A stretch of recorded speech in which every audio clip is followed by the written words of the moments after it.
সলেভেন welcome back to another video. তো আজকে কথা বলবো দেশু 7 এর লেটেস্ট আপডেট নিয়ে এবং তার পাশাপাশি দেবের 2026 ডিসেম্বর রিলিজ অ্যাকচুয়ালি কি হতে চলেছে সেটা নিয়ে। দেখো, দেব অলরেডি সে জানিয়েছিল যে তার এই বছরে অগাস্টের টাইমে বাইক অ্যাম্বুলেন্স দাদা বলে সিনেমাটা বড় পর্দা রিলিজ করতে চলেছে। তারপরে তার দুর্গাপুজোর সময় দেশু 7 আসবে।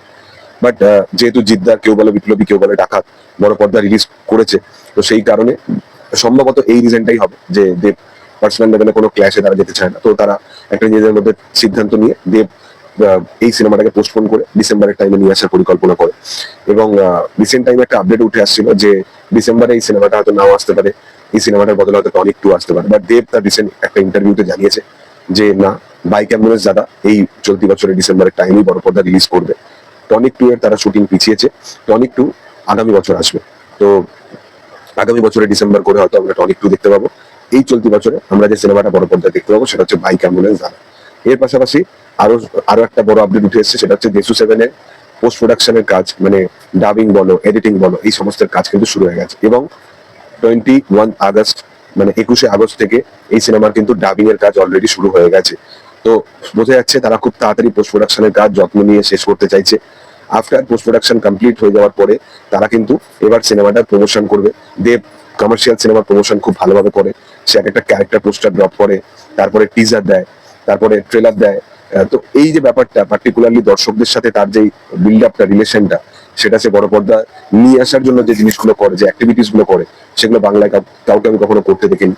তো এই প্রমোশনাল অ্যাক্টিভিটিস গুলো তার সবসময় ভালো এবং খুবই এক্সট্রাঅর্ডিনারি। দেখার যে এবারে যদি কোনো বেঙ্গল ট্যুরও যদি কোনোভাবে করা হয় তাহলে সেটা আরো বেশি ইম্প্যাক্ট করবে দর্শকদের জন্য।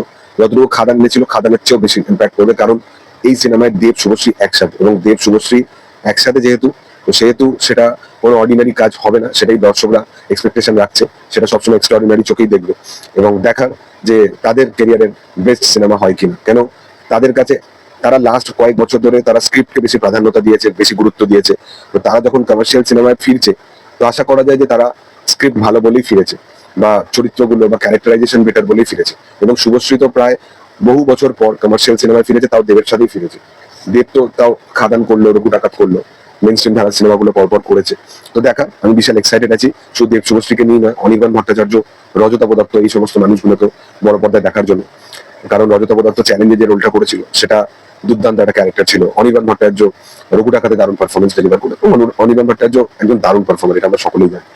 যাই হোক, দেখার যে আপকামিং দিনে কি হয়। তবে তোমাদের কি বক্তব্য, তোমরা কতটা এক্সাইটেড আছো এই কাজটা নিয়ে, সেটা কমেন্টে জানাতে পারো। ভিডিও ভালো লাগলে অবশ্যই লাইক শেয়ার সাবস্ক্রাইব করে দিও, পাশে থাকা বেল আইকনটা অবশ্যই তোমরা প্রেস করে দিও। Thank you all, by.